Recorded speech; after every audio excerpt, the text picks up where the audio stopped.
नाज़रीन ग्रामी, बस पहाड़ी इलाके से गुजर रही थी।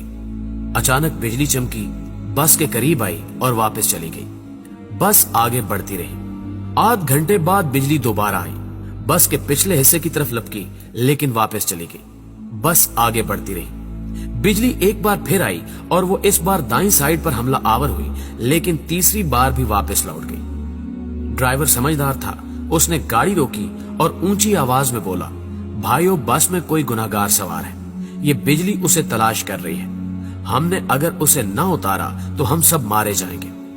बस में सरासीमगी फैल गई और तमाम मुसाफिर एक दूसरे को शक की नजरों से देखने लगे। ड्राइवर ने मशवरा दिया, सामने पहाड़ के नीचे दरख्त है, हम तमाम एक एक करके उतरते हैं और उस दरख्त के नीचे खड़े हो जाते हैं। हम में से जो गुनाहगार होगा, बिजली उस पर गिर जाएगी और बाकी लोग बच जाएंगे। ये तजवीज काबिल अमल थी। तमाम मुसाफिरों ने इत्तेफाक किया। ड्राइवर सबसे पहले उतरा और दौड़कर दरख्त के नीचे खड़ा हो गया।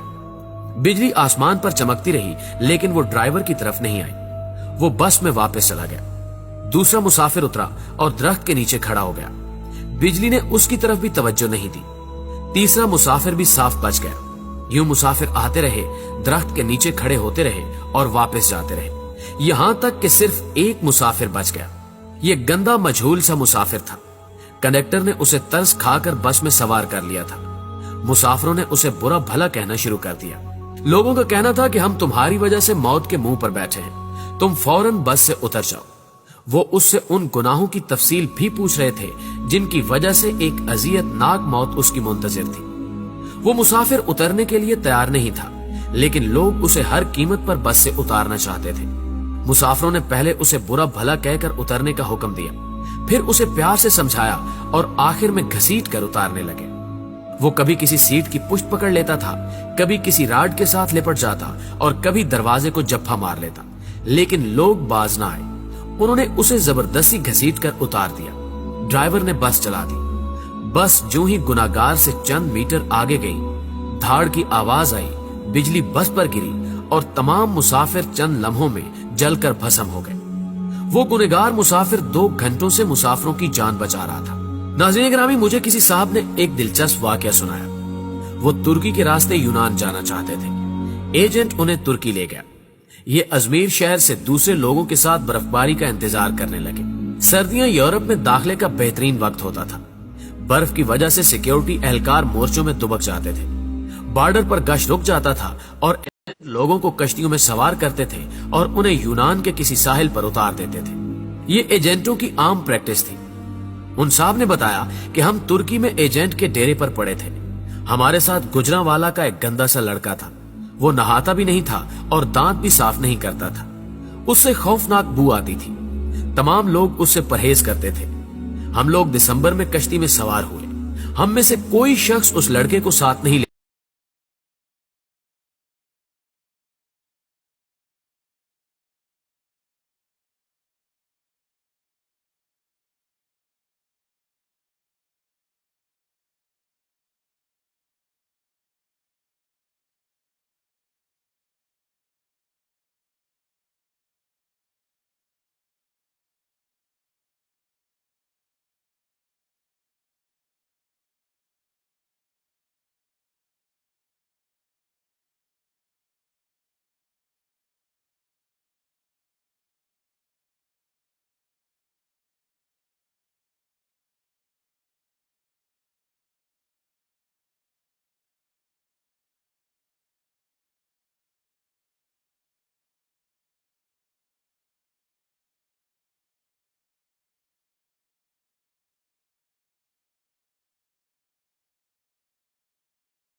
میں گاڑی میں سوار ہوا اور جاتے ہی اسے گلے لگا لیا۔